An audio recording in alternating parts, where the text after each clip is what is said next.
And here we go. I think we finished the social media bit, right? I think I rushed through. Yeah. So email services. All right. It works for once.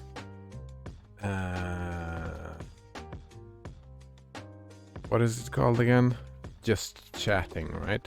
Yeah, just chatting. It works as a reminder, if nothing else. All right. Something that I have not started doing yet is email from the command line. That is probably in my future. It's not for the reasons why Stallman does stuff like that, I suppose. I do it because I like doing stuff from the command line. It makes me feel cool.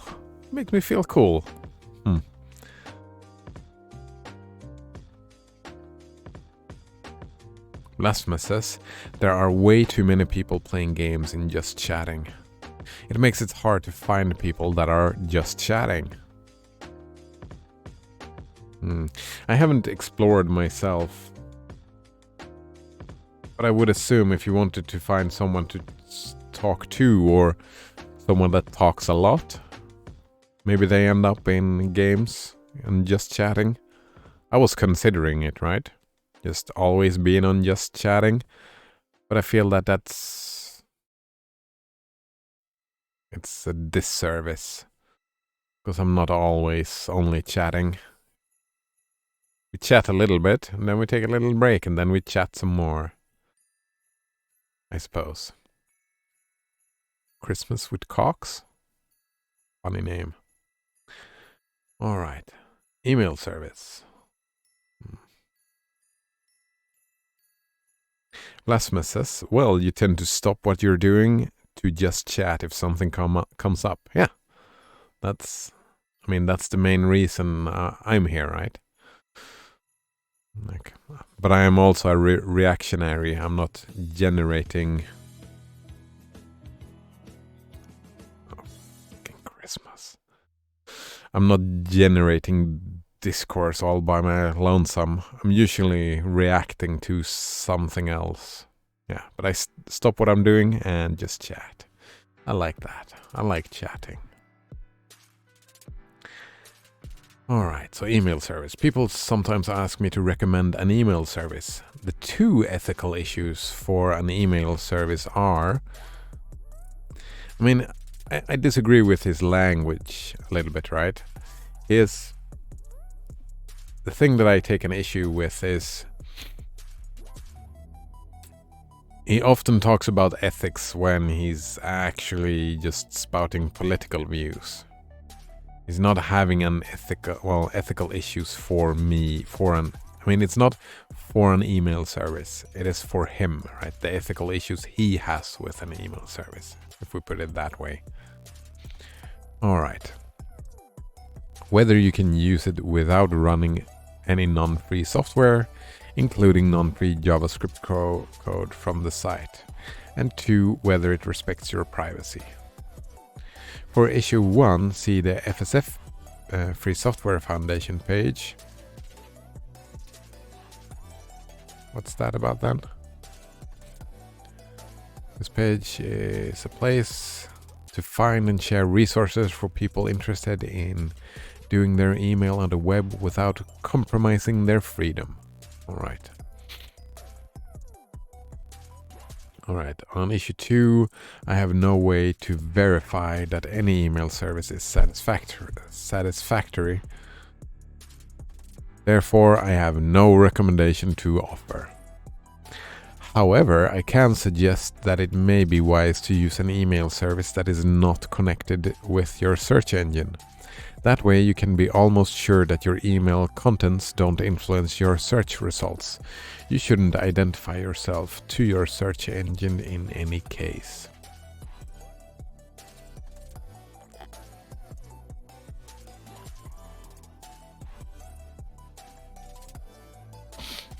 Right, for me, this question is a little bit different for me. I don't think I am identifying myself to DuckDuckGo. I don't think I am. Maybe I am. But for me, it's the algorithm. There can be uses to it, right?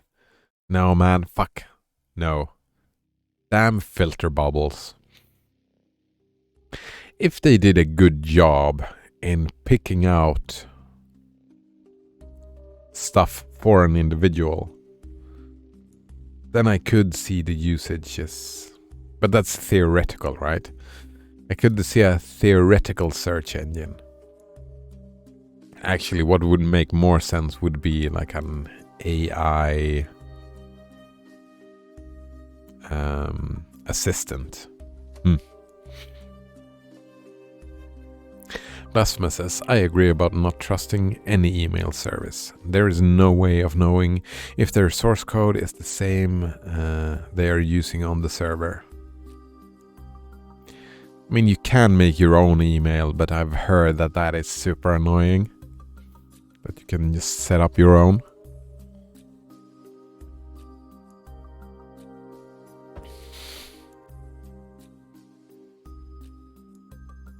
And I mean, trust can be earned. Right? There's no way of knowing if their source code is the same as the one they're using. Some companies can be...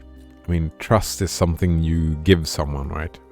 And I could give it to someone. Like, I'm using... I have a lot of trust for this company right here. So much trust. No, but I'm using Proton Mail. Proton Mail, I like, and I find them. I make a value judgment to say that they seem kind of trustworthy. I think it's fine. Because I do want an email service, and even though I can't know for certain, I can still trust them. I can make the decision to trust them, I suppose. Blasphemous says, yeah, it is way too much work, and you're most likely to get your email servers IP blocked and get sent to the spam folder. Ah, right, of course.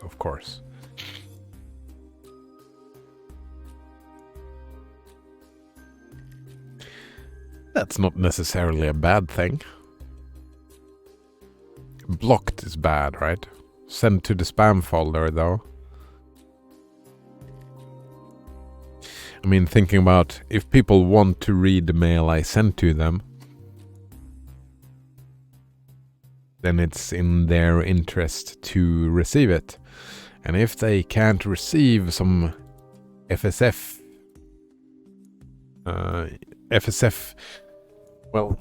some Libre, some mail that I set up myself, then they didn't want to read my email in the first place. What I'm thinking about is the manipulation, because I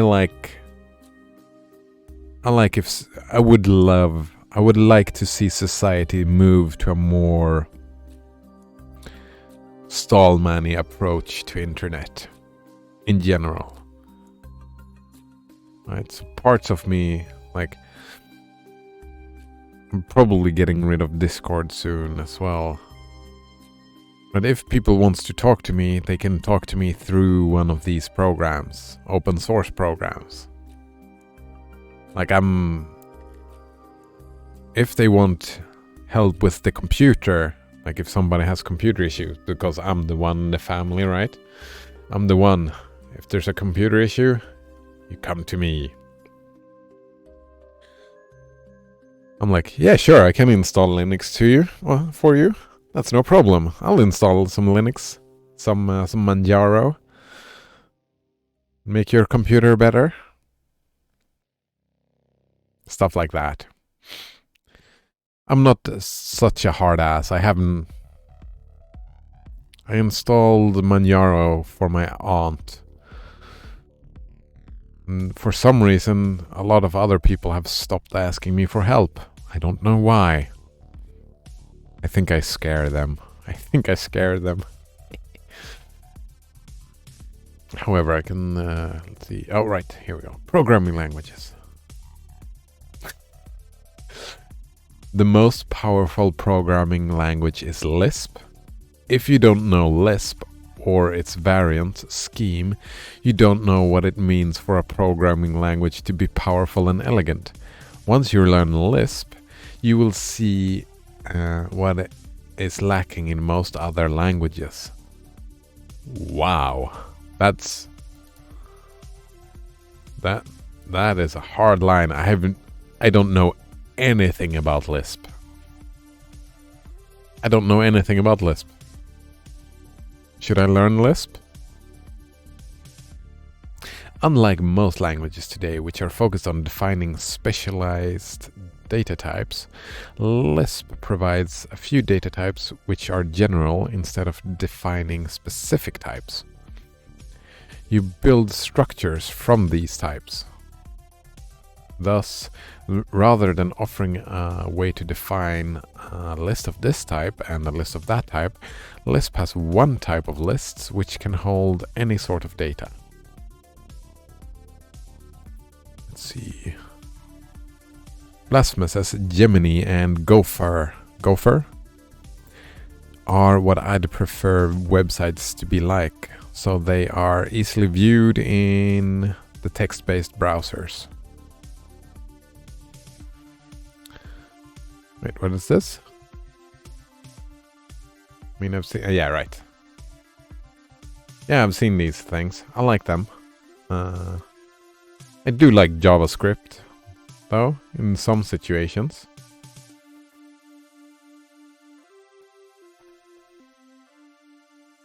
Actually. In what situations?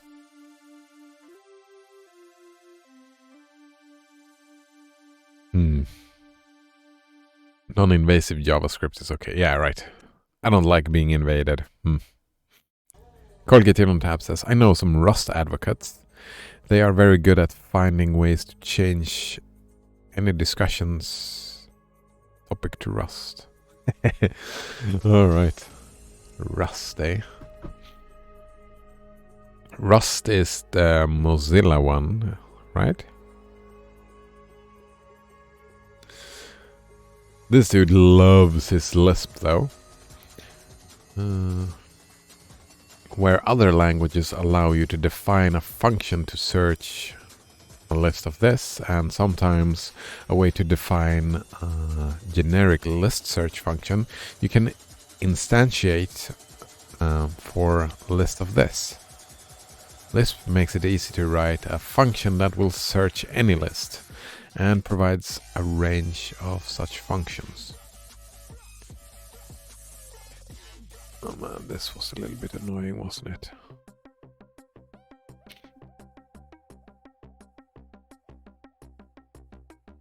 Blasphemous says, I don't get what he's saying, he needs examples. Yeah, I don't understand either. I mean, I'm fairly a beginner at programming, right?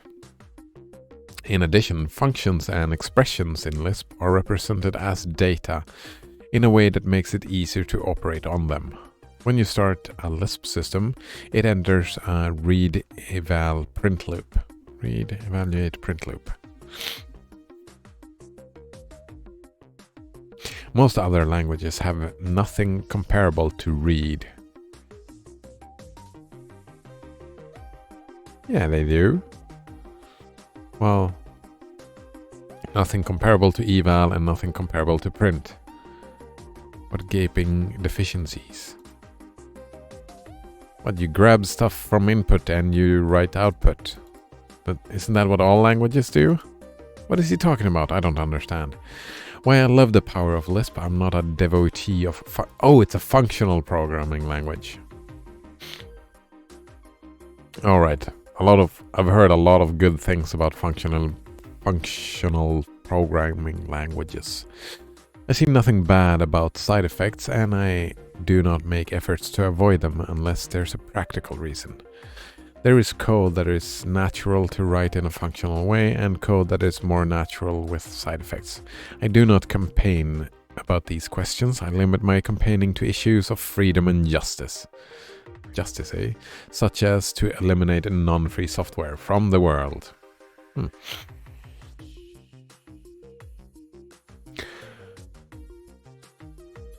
Alright. So that I can understand that then, because the functional programming nerds has been quite convincing, even though I don't understand any of it. It's very fancy rhetorics, I suppose. But for me personally, I feel like I like learning about computers, and I'm probably gonna stick with trying to do stuff in C in the foreseeable future. Foreseeable future? Lisp is no harder to understand than other languages, so if you have never learned to program and you want to start with Lisp. If you learn to edit with Emacs, you can learn Lisp by writing editing commands for Emacs.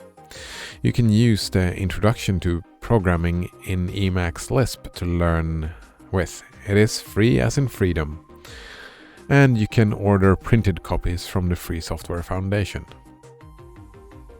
You can learn Scheme and and a lot of deep ideas about programming from structure and interpretation of computer programs by Abelson and Sussman.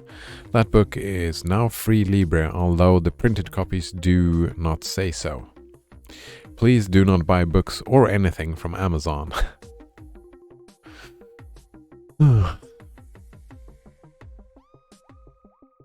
My favorite programming languages are Lisp and C. However, since around 1992, I have worked mainly on free software activism, which means I'm too busy to do much programming. Around 2008, I stopped doing programming projects. Alright. As a result, I have not had time or occasion to learn newer languages such as Perl, Python, PHP, or Ruby. I read a book about Java and found it an elegant further development from C, but I have never used it. I did write some code in Java once, but the code was in C and Lisp. I simply happened to be in Java at the time. Blasphemous says, I think he uses Emacs for everything. That is usually the case, right? People who fall in love in Emacs use it for everything. By contrast, I find C++ quite ugly. The flaws of C++, as I recall from when I studied the matter around 1990, include syntax and semantics. As for syntax, its grammar is ambiguous and it is gratuitously incompatible with C, which blocks the smooth upgrade path from C to C++. As for semantics, the abstract object facility of C++ is designed around the case where the real type of an object is known at compile time. However, in that case, abstract objects are equivalent to a naming convention for functions to call. Oh man. The case where abstract objects add real power to a language. Alright. He doesn't like C++. That's fine. I don't like C++. I don't know anything about C++. I just know that well, not that I don't like it. I'm not interested in learning it. I'm interested in learning C. I skimmed documentation of Python after people told me it was fundamentally similar to Lisp. My conclusion is that it is not so. Read, eval, and print are all missing in Python.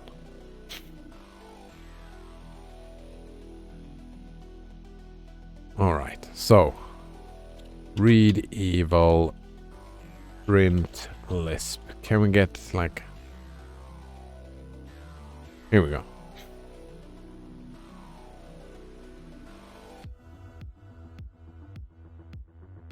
Blasphemous says, okay, he made his own fork called GNU Emacs. There we go.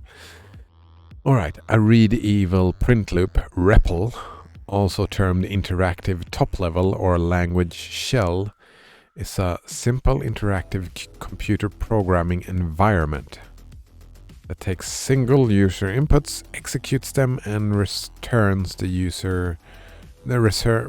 result to the user. A program written in a REPL environment is executed piecewise. The term is usually used to refer to programming interfaces similar to the classic Lisp machine interactive environment. Common examples include command line shells and similar environments for programming languages, and the technique is very characteristic of scripting languages.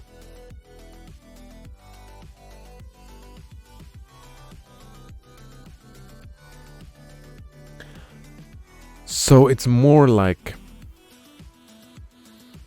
programming in Lisp is more like Bash scripting. It's more similar to Bash scripting in how you do it. That is why Emacs, you use Emacs everywhere, because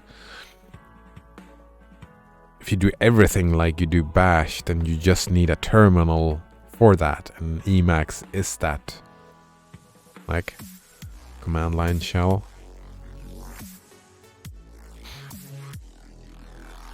Blasphemous says, I love scripting with Bash.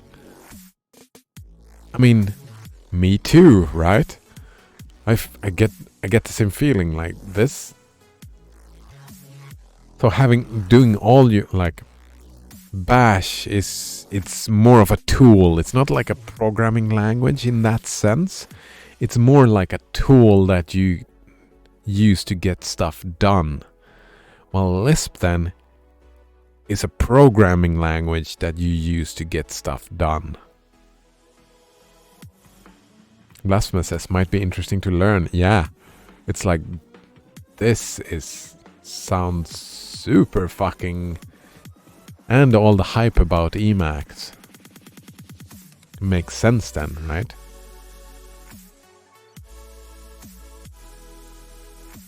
Because I have never programmed like a real program. I've scripted a lot of stuff. Like I started learning Python because I heard that was the easiest way to learn programming. I mean, it was easy, I suppose.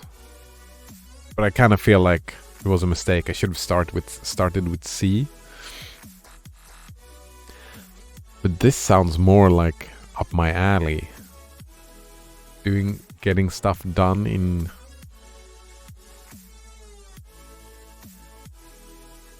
It seems like a middle ground. Marrying Bash and programming. So I think I understand this statement now.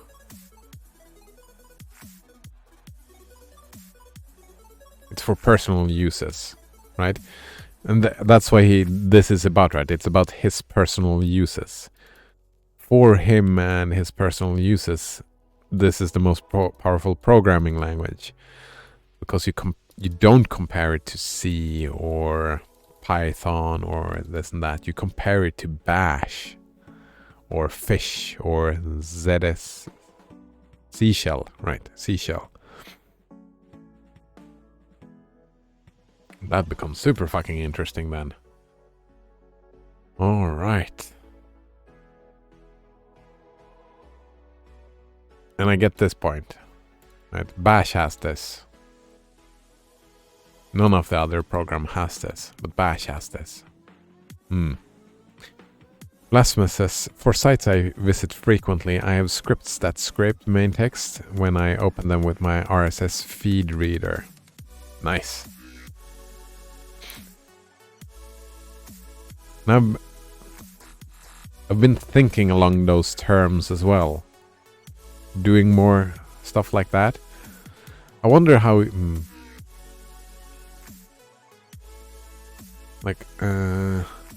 I'm curious.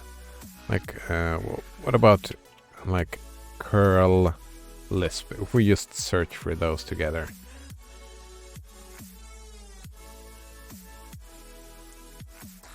Oh, right. Right. That's why you do everything in Emacs. Because you add... Just like you can do everything in Bash. You can use curl in Bash. You can use curl in Emacs.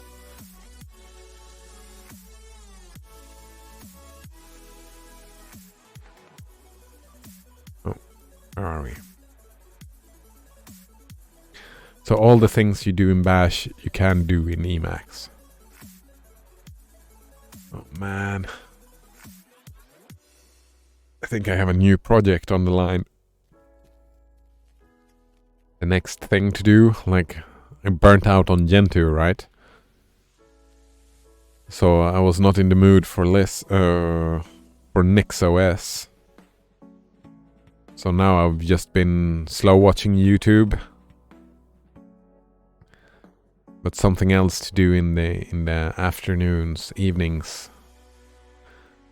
Maybe looking into Lisp and Emacs. Oh man, Stallman, what are you doing to me? How to learn programming. First, read a textbook about programming in some language, then manuals for several programming languages, including Lisp.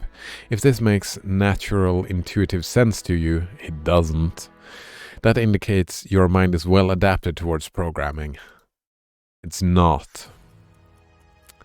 It's okay. I can shoehorn it in there. It's not super well adapted, no. I'm jealous now. A little bit jealous. If they don't make intuitive sense to you, I suggest you do something other than programming. No. No. That's my answer to that. Well, I'm not aiming to become a programmer. You might be able to do programming to some degree with a struggle, yes. But if you find it a struggle, you won't be very good at it. Yeah, I suppose. What's the point of programming if it is a struggle instead of a fascination? It can be both. It can be both, dude. It can be both. It is a struggle and a fascination. Blasphemous says, if I read a book, I'll forget it by then. Yeah, and also this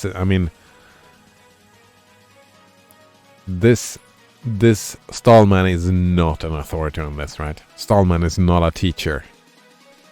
I've studied a lot of didactics. I did study to become a teacher, right? So like, yeah, didactics, pedagogy, and I've studied a lot of psychology, and so I mean, reading a textbook is fine, and I mean, we have to give him though that he's not reading the textbook. He's not arguing that is about, well, it's about learning programming. But he's arguing this. If this makes natural, intuitive sense to you, then it indicates that your mind is well adapted. Right?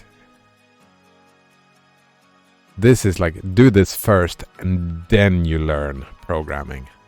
We can read it like that and then it makes sense, right? If you read it, if it makes intuitive sense to you, then go on, you're in luck. Otherwise, maybe stay the fuck away.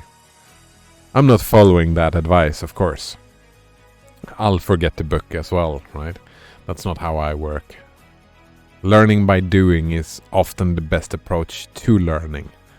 But I'm guessing that his argument would be first read a book or a couple of books and then learn by doing. To make the decision, I suppose. After that, you need to read the source code of real programs or parts of them and figure out what they do. I can't do this either. I need to do it myself. I watch YouTube videos and then I try to hack stuff together myself. Or read Stack Exchange. That's what I do, Stack Exchange. So my methodology is nothing like this. Then start rating changes to it, add features or fix bugs. If you can find out specific bugs to fix, ask some good programmers who are familiar with the code of those programs to read and critique your changes. I think this is a good thing to do, but since I don't have the intuitive sense for it, then I'm not good enough to do this. If you fix a bug in a free program that people are developing, the developers are likely to be glad to get fixes from you and will tell you the way to write them to make them good to install. Look at their to-do list for features you would like to implement. You will find that it's a great satisfaction when the developer incorporates your changes. Oh man, that could be a future though. Could be interesting, but maybe in 30 years I'll do something like this. Do this over and over and you will become good at developing software. Yeah, this part I like. One way to learn is just find a project that you like, fix a bug. Blasphemous says Stallman is too old school when it comes to programming. In the previous section he said he hasn't done it in like 2 decades. Yeah, he's super old school, but there is this approach. I like this. When you get to a point where your method, like this is a way to move your methodology. If your goal is to become a good programmer, then having this as part of your learning is a good idea. Not only doing only this, no, but having this as part of your routine is a good idea.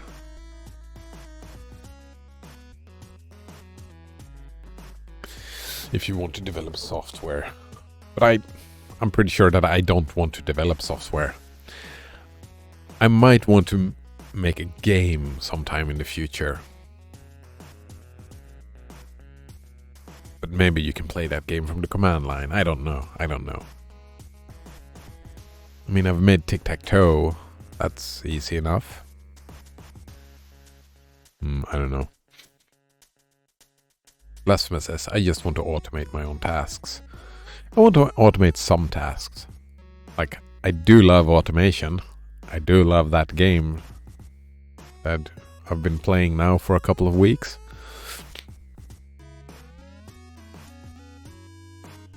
Yeah, I do enjoy it.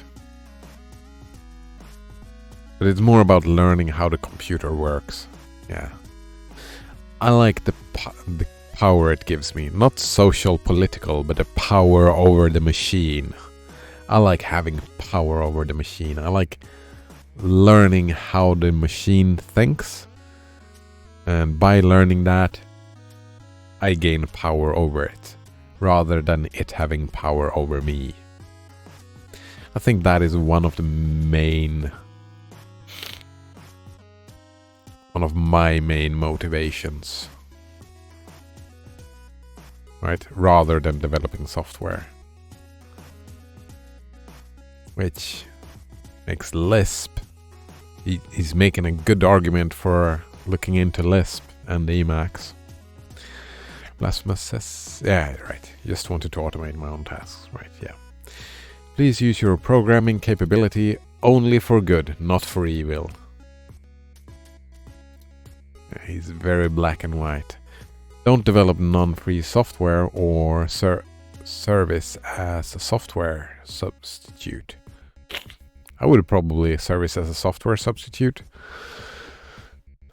Like, my idea would probably be to have a website with the game in the website. So a lot of invasive JavaScript. Well, maybe it's not invasive. I don't know. I mean, no fingerprinting and stuff like that. I don't need any data about you. I need you to make decisions and changes within that game world. Design systems not to collect personal information. Yes. And allow anonymous use. Yes. I mean, well, this here, I'm not black and white on this. I'm not black and white on this at all. I find the collection of personal information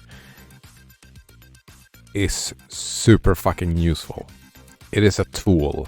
that right now there's a lot of companies doing a lot of shady shit with said information that I do not like. Well, they do a lot of stuff that I don't like. But that information and collection is still useful for a great many things. If all these companies like the social medias, the Facebooks and the Twitters and the Googles were to make all that information available in the public domain, make it open source, right? The field of psychology would, I mean, that's one of my interests, right? Psychology. The field of psychology would have a period of great growth, a lot of growth, because that is a lot of what's happening within psychology today is doing that work, collecting data and doing the statistical analysis of many things. Just having the data would make that work go past so much faster. And that, I think, would be a boon to society. So for that's why I don't see collecting personal information as a black and white thing. However, I would want it to be opt-in, first of all that collection. Not that bullshit that we saw the other day, but truly opt-in. Right? Do you want to help out? And also, all that data collection should be made public. Those are my caveats to personal information collection. Blasphemous says, they don't want you to know everything they collect. Don't they? Maybe not. Yeah, because of we who are aware, we feel icky about it. Most people, when they become truly aware, it feels icky. So they do have an incentive not to share all the stuff they collect and all the statistical analysis they do about you. They do have an economic incentive not to have that information be clear.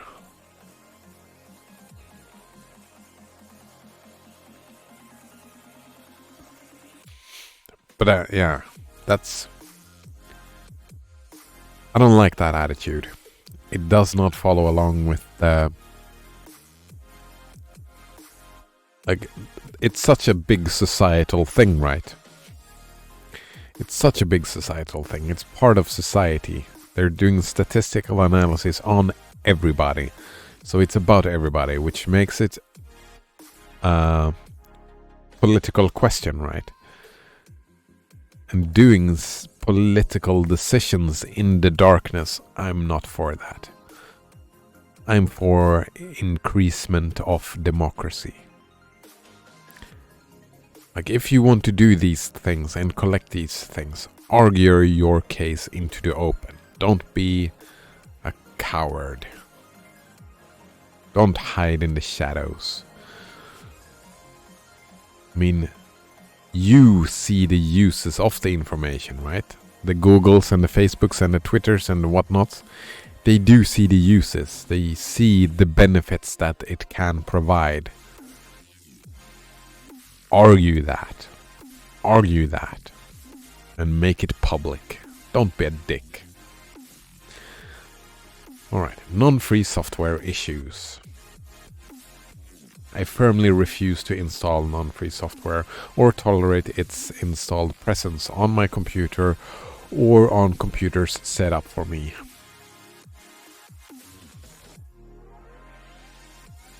However, he's like a vegan, right? There it is.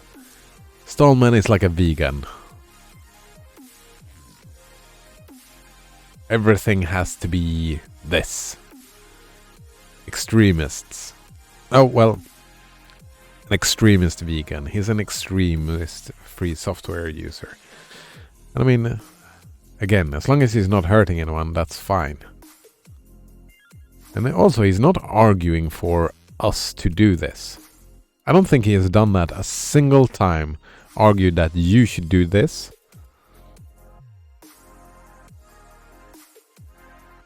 He just suggests, please don't do this, right? Please, he doesn't even argue, he just asks, please.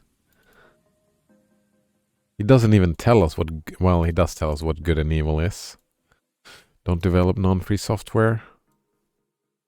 I mean, this gets a little bit close, but I think he's quite reasonable in his rhetorics. Like, he's not invasive in his rhetorics. There we go. I'm way more invasive in my rhetorics when I talk about stuff like this.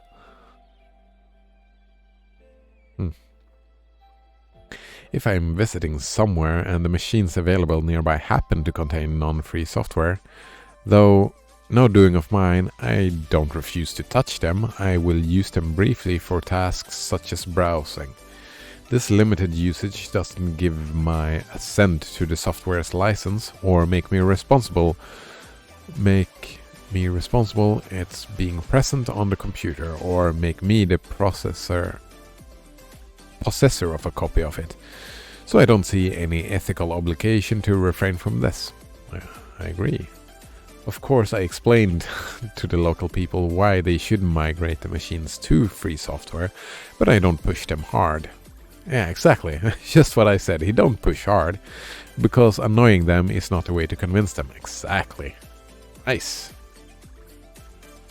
Likewise, I don't need to worry about what software is in a kiosk, payphone or ATM that I am using. I hope their owners migrate them to free software for their sake, but there's no need for me to refuse to touch them until then. I do consider what those machines and their owners might do with my personal data, but that's a different issue. Which would arise just the same even if they did use free software. My response to that issue is to minimize those activities which give them data about me.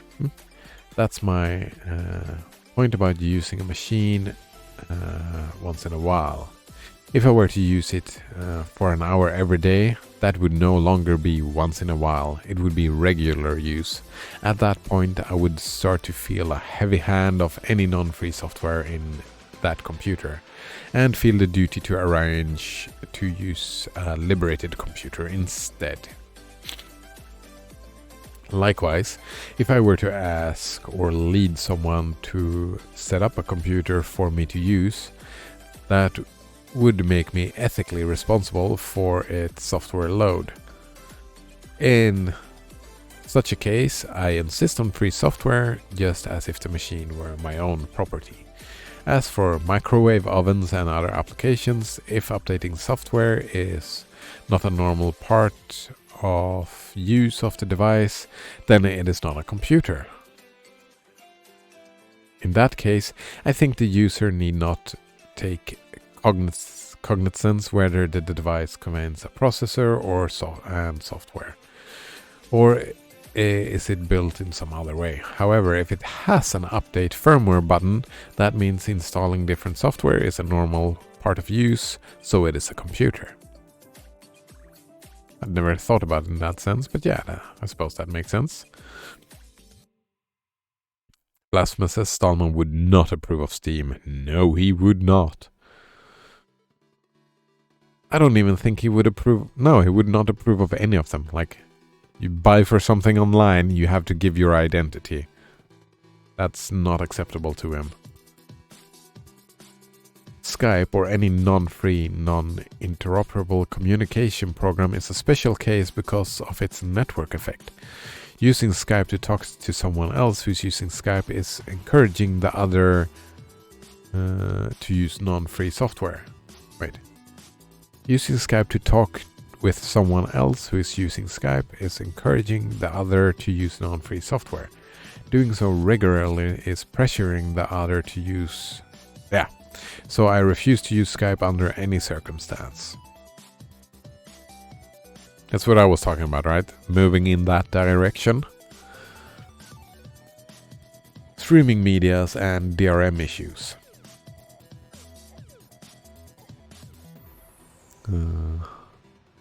Blasphemous ass. Stallman, would you be okay with appliances that can be modded to let you install custom privacy-friendly firmware? Yeah, that's what he said, right? He just said that it is a computer. If it is a computer, he would prefer privacy-friendly firmware, open source, right? That's implied here, right? So it is a computer.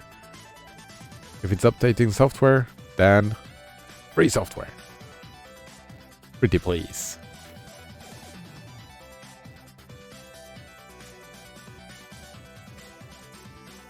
Or wait, do you mean not open source, but privacy friendly? He's separating the two issues though, right? Privacy one issue, free software another issue. And I like that separation of the two. So we would probably say good this, bad that. Streaming medias and DRM services. Streaming media disservices such as Netflix and Spotify require non-free client programs that impose digital destruction mechanisms intended to stop the user from saving a copy of the data being streamed through her own computer. You should never use DRM that you can't break. So you should not use these disservices unless you can break their DRM.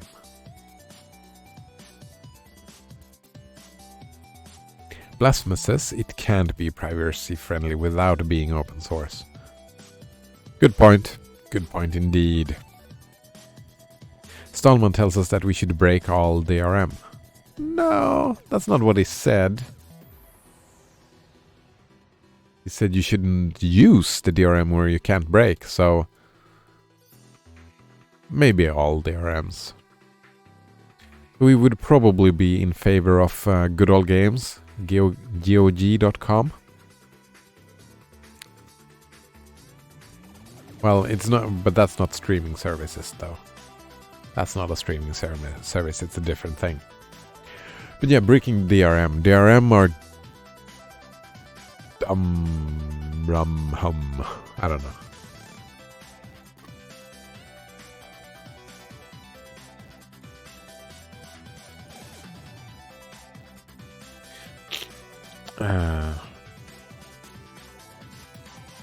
I can...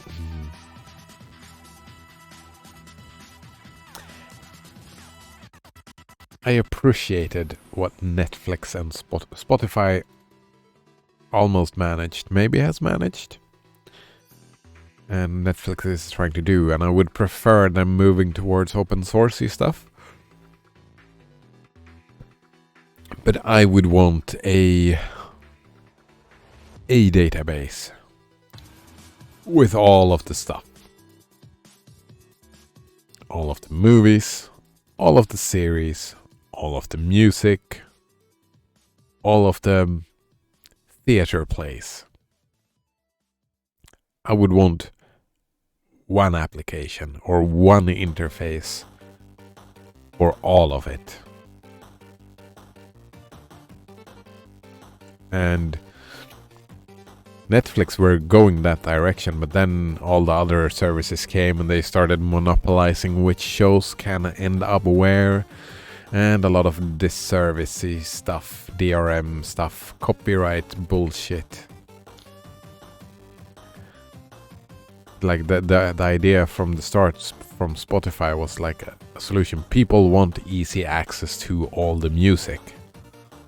And I want easy access to all the music. And I want easy access to all the TV shows. That's what I'm pretty sure when Netflix came, piracy went down. But now it's probably rising again since they're screwing this up.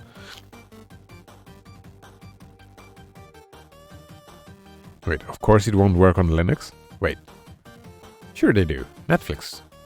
I watched Netflix the other week. It runs in the browser.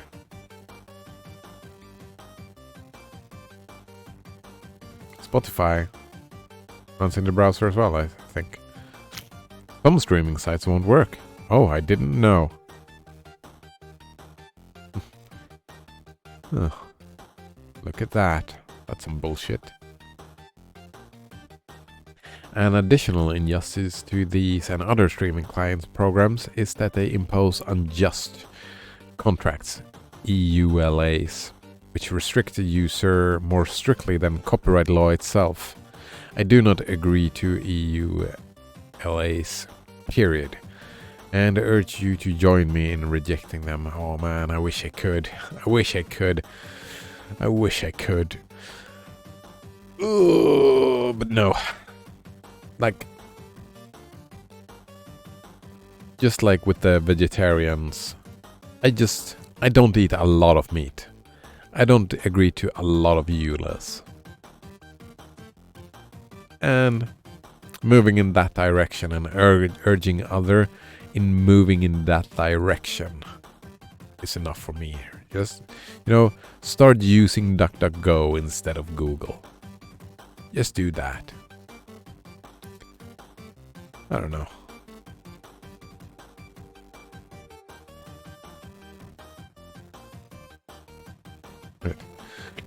Blasphemous says a great idea. Read an EULA and privacy statement on stream. Kappa? Oh man. Oh, I've never read through a complete one. Maybe one day. Could be interesting. Not in the next couple of days, but maybe. I mean, you say Kappa, but I mean, it could be interesting. Something that is relevant. Twitch EULAs, perhaps? I don't know. Since we are on Twitch, YouTube. I don't know. These streaming services are malicious technology designed to make people antisocial. This is a straw man. If you don't have a copy, you can't share copies. Rejecting them is of the highest ethical priority. Yeah, I don't get behind this statement at all. They are not designed to make people antisocial. They're designed to be a service, to have access to all the music and all the shows. That's their purpose. Also, don't attribute malicious intent to something that can be explained by ignorance.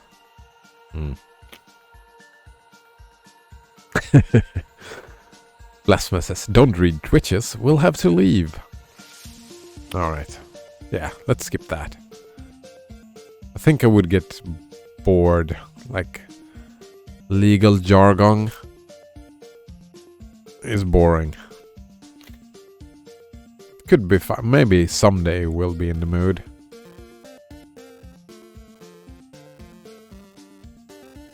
It's the highest ethical priority for him, right? That's what he has zoned into. That's most important to him. Like these questions are important to me as well, but they are far from the highest ethical priorities.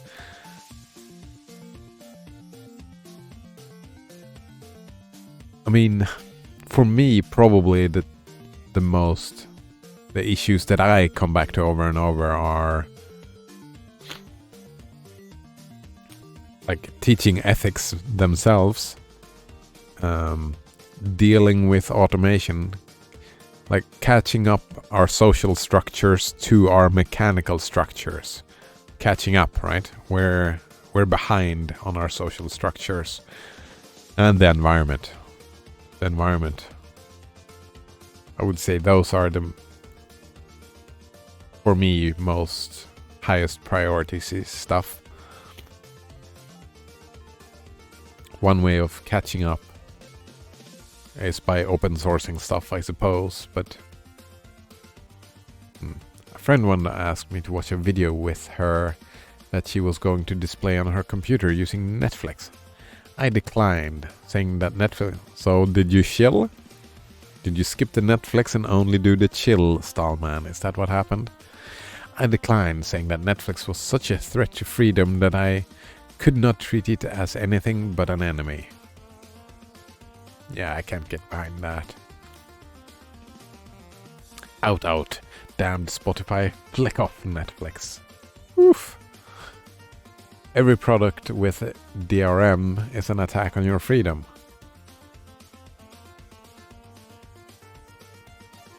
I suppose. Stallman was like, nah, let's just get right to the chill. And she was like, get out. Gotta have that, what's it called? It's a process, right? First you have the date, then you have the Netflix, then you have the chill.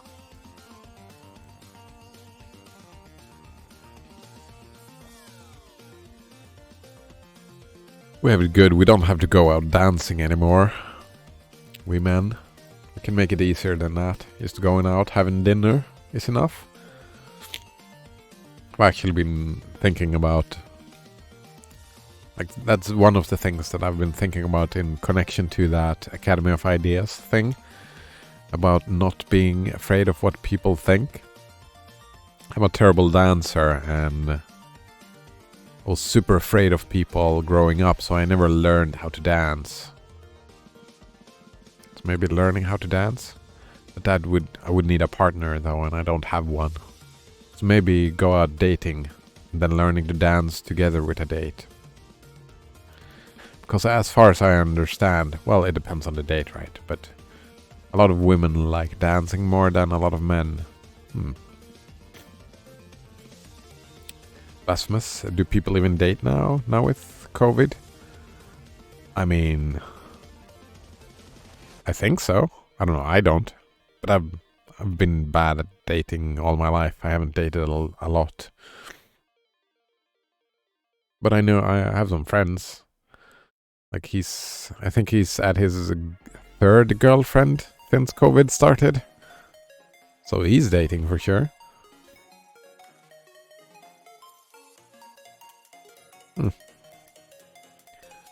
mean, we don't... Sweden is one of the most lax countries, right? Like most people, I was out the other day, most people don't wear a mask.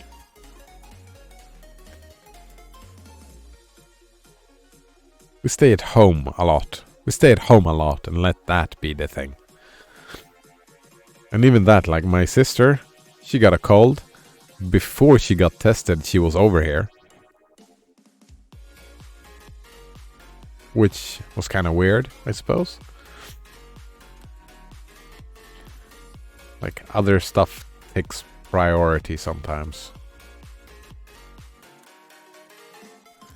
I mean, she had to, right? There were important business afoot that took precedence. Wait, actually, no, that was after the test. She did get tested first. Then the important business were afoot. I joined... wait, Blasphemous says, I joined one when COVID started, and people were like, looking for someone to chat with and get to know until COVID has passed. Whew, that's a long... Wait, joined a date? Or wait, joined what? A dating site. Ah, right. People were like, looking for someone to chat with and get... Oh man, that would have suited me, right? 'Cause I'm more of the get to know you first type of person.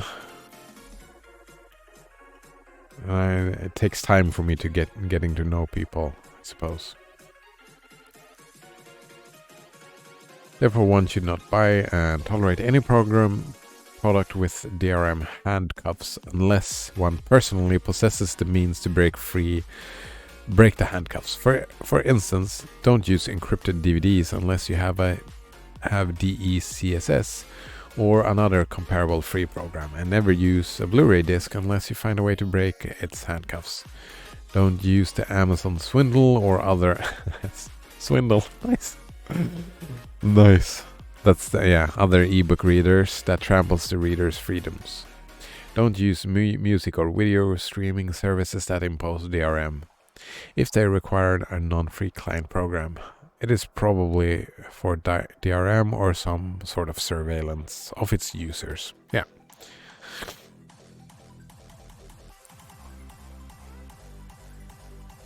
Blasphemous says, Stallman, is it okay for me to run non-free open source software when sandboxed? I mean, as he said, he's okay with everything, right? He's okay with everything. He's not imposing this on anyone. He is using, where is the word? This word he's using mostly. So he's not trying to impose anything on your freedoms. He wants you to do you. Blasphemous and not connected to the internet. I think he would be fine. I think if we were to talk to him, I think he would agree that, oh, you're using Linux. That's great. Right? That's more than the majority of what people are doing, right? Oh, are you advocating for free software? Great. That makes me happy. That's enough, right? Like I said, just start using DuckDuckGo instead of Google. Step in the right direction. That makes me happy. That's great. Have you tried GNU Emacs? I mean, it's on the docket now. I don't know even what's the difference between GNU Emacs and Emacs. I'm probably going with regular Emacs. I'm guessing that Emacs is the way to learn Lisp for a normal user. Just install Emacs and learn Lisp from there. I like this. I mean, he has some, like, this was a little bit on the nose, but Amazon swindle and the disservice. I like those. Some funny bits. Blasphemous says, I'm afraid the keyboard shortcuts may be nonsensical, even though I am also sure they can be modified, right? Oh. Fuck. I've been using Vim for a long time now. I still use the arrow keys rather than the HJKL to move around.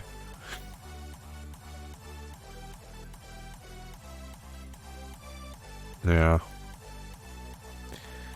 Did we finish this? Don't use music. Alright. DRM, yes. Miscellaneous.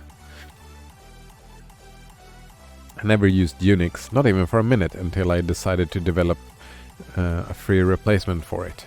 The GNU system. I chose that design to follow because it was portable and seemed fairly clean. I was never a fan of Unix. I had some criticisms of it too, but it was an overall okay as a model. Oh? It does not follow the... I kinda likes the Unix philosophy. Do one thing and do it well. I wouldn't follow it religiously, like I wouldn't do it dogmatically, but I kinda like it. Blasphemous says, yeah, arrows just make more sense. Yeah, I like them.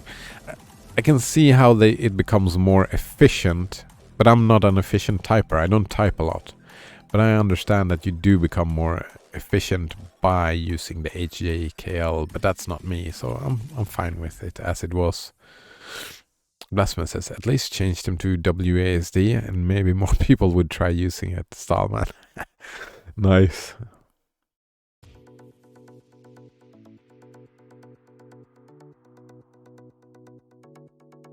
Alright. In the mid-19s, I had bad hand pain. So bad that most of the day I could only type with one finger. Oh man, that sucks, dude. The FSF hired typists for me part of the day, and part of the day I tolerated the pain. After a few years I found out that this was due to hard keys on my keyboards. I switched to a keyboard with lighter key pressure, and the problem mostly went away.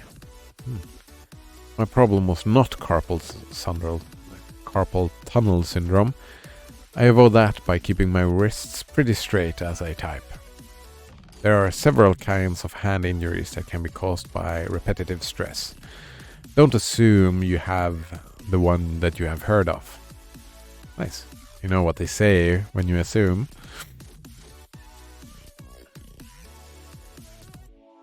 I find it bizarre that people use the term coding to mean programming.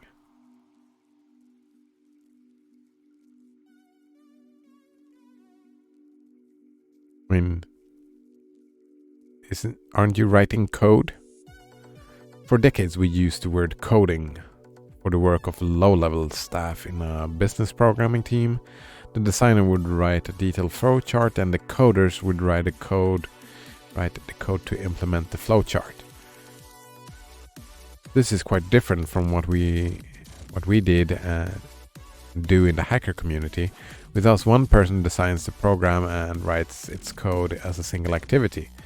When I developed new programs, that was programming, but it was definitely not coding. Words of meaning change, right?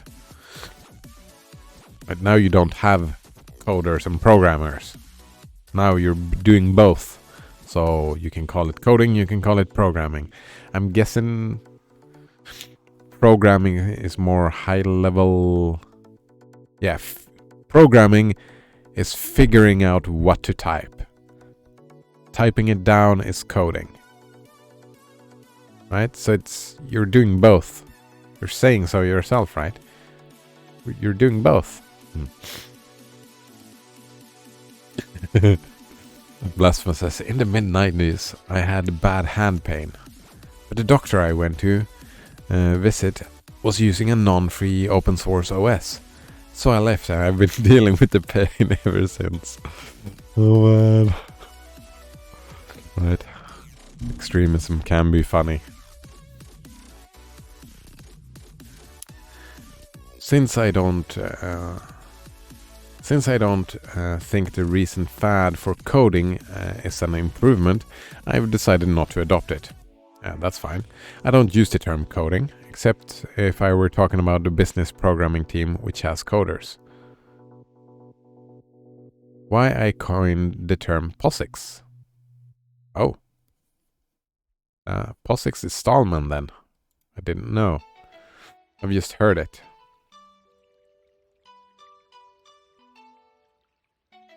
Portable operating system. Alright, we're done. I mean, it was a fun read.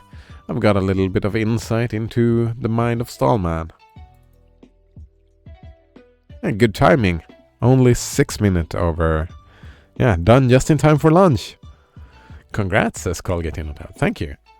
I mean, it was interesting, and I did get inspired.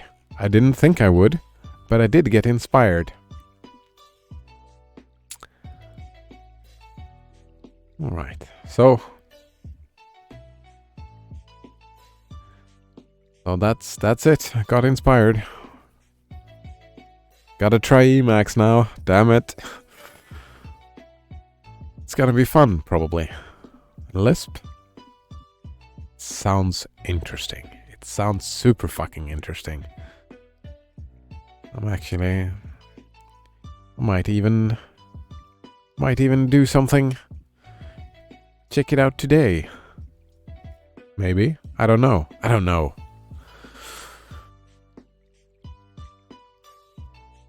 Blasphemous says, your desire to do everything in the terminal go along with Stallman's philosophy. I mean, it does. I mean, I come from a different perspective, but they align.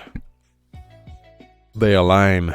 My desire to do everything in the terminal, it's not, from me, it's not free software. Well, a little bit it's about the control thing. I'm guessing the control thing could be connected to the freedom thing, I suppose. But also it looks fucking cool. Well, no, it doesn't look cool. Like nobody... Well, I do show off a little bit a terminal here, I suppose. But it feels cool. Makes me feel powerful. Ooh. Will to power.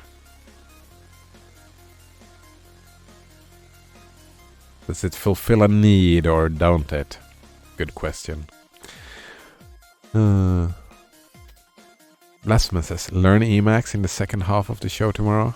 I have been considering doing programming, like coding stuff. Just considering like coding stuff and programming stuff on stream. But like it's the same as with the logic and the math that we've done, right? It's not conducive to discussion. But Blasphemous says that kind of stuff would be fun. Right? Is me studying?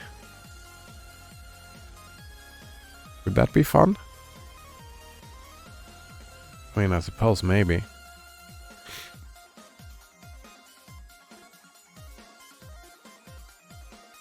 I'll give it a think through.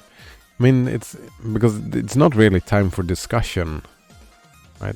That's the main thing I want to do. But we could just do learning. I mean, we could learn it together if you get Emacs up and running as well.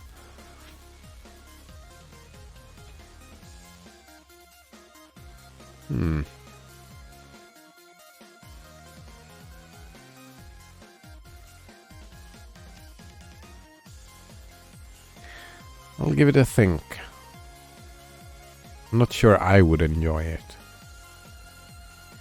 Maybe. Maybe giving it a try to see if I would enjoy it. Like all my scripts, I've been showing them, but I've been doing them offline.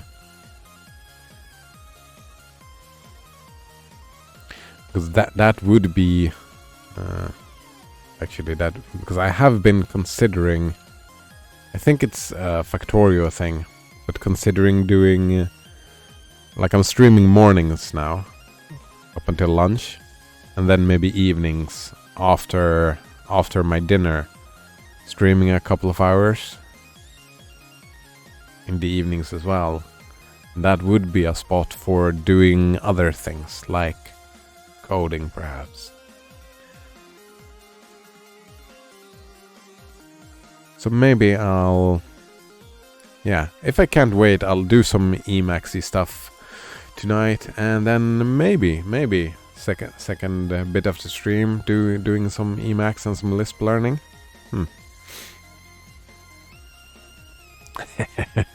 Colgate in on tap says, your social credit probably dropped for talking so much about killing Jews today. Yeah, there was a lot about the Jew killings today. Blasphemous says, what, lol? Yeah, like we had, I'm terrible with names. Adventurer 95. He was on a visit, and we were talking about,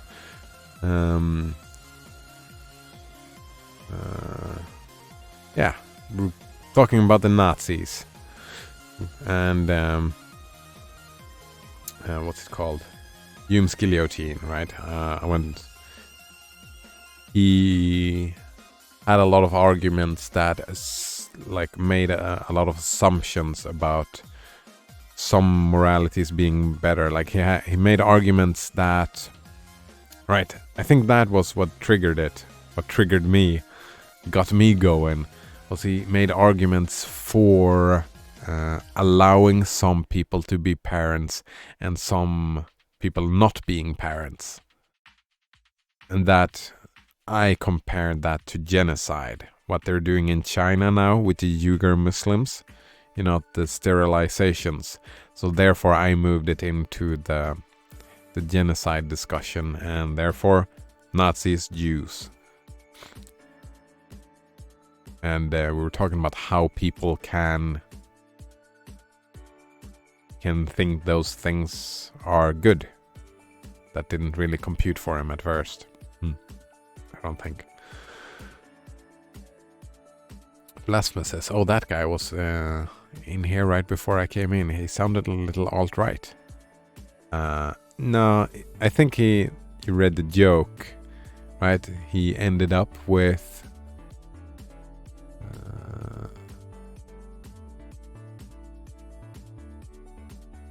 facts and logics don't care about your feelings and that stuff. But no, he sounded very left-leaning, I think. Yeah, alright, not left enough would Colgate-Innotab say, but...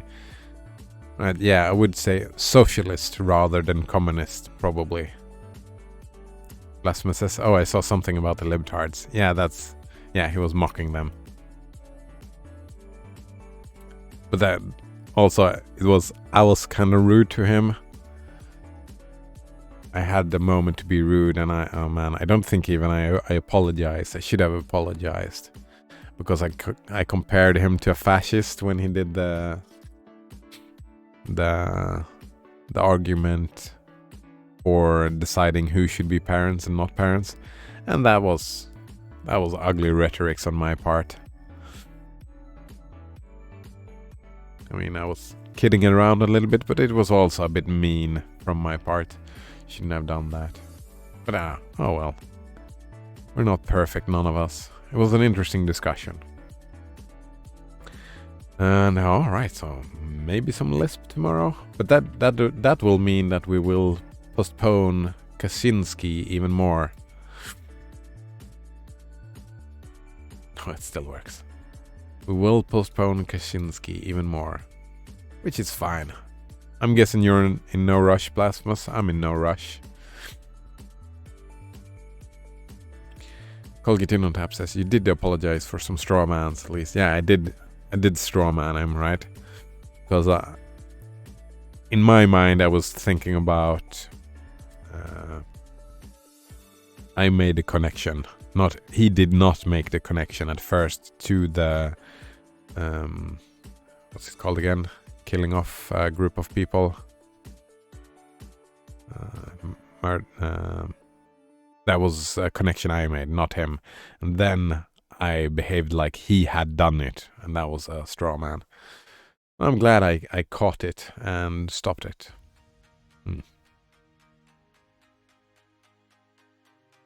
Yeah. It's difficult, right? It's super easy to straw man someone. It's common practice. Common practice. I'm happy when I notice it.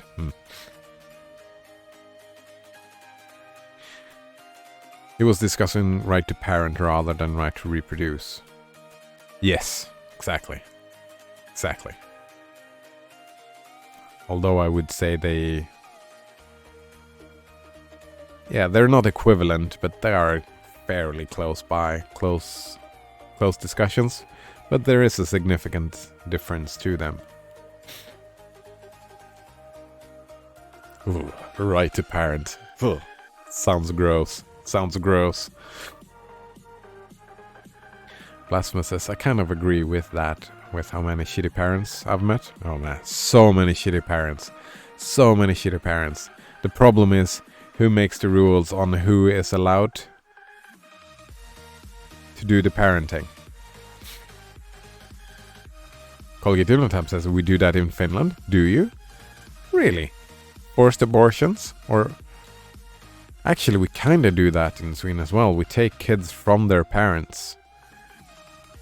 Like, if they don't manage them well enough, like drugs and like if there's a lot of drugs and criminalism, and yeah, taking kids to custody and set them in other families that take care of them. So we do that in Sweden too. I hadn't thought about that. But it is kind of icky, right? Where do you, like, drawing that line?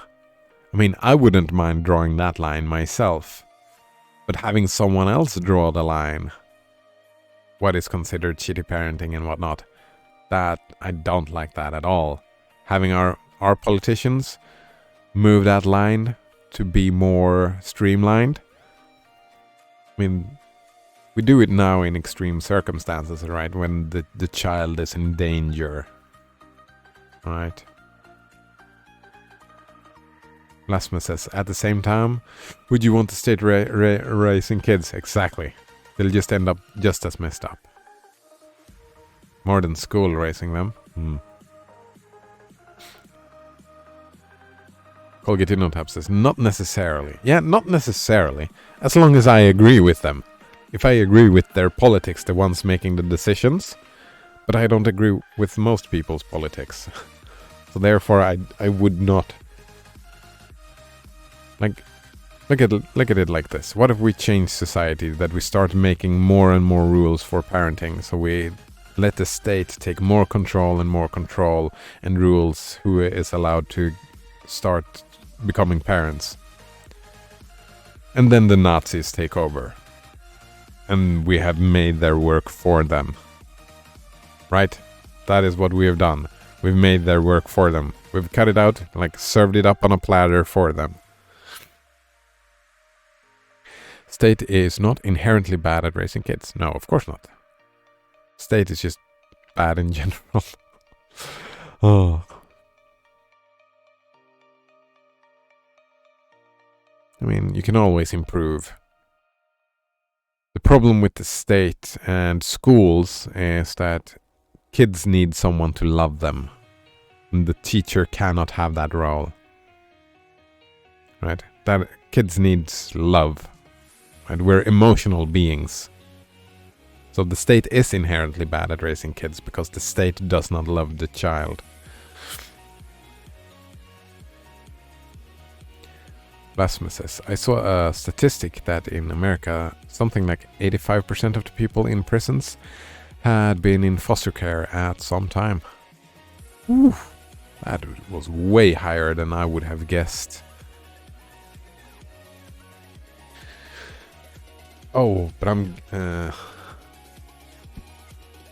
guessing you have like foster care as like when the kids do stupid illegal stuff as well. We don't put them in prison, we put them in foster care. Right. So that probably makes sense. I mean, the biggest predictor of these things is socioeconomic background, right? That is the biggest predictor. So it makes sense. Colgate Innotab says, but foster care is probably way worse in America than in the Nordic countries. Probably, yeah. And I'm guessing that Sweden is probably way worse than Finland. Finland is one of the better countries at taking care of children, I think.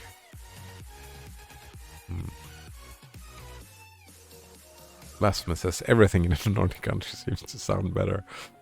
Oh man, we're patriotic. We are spouting our Nordic propaganda. Oh man. I'm guessing...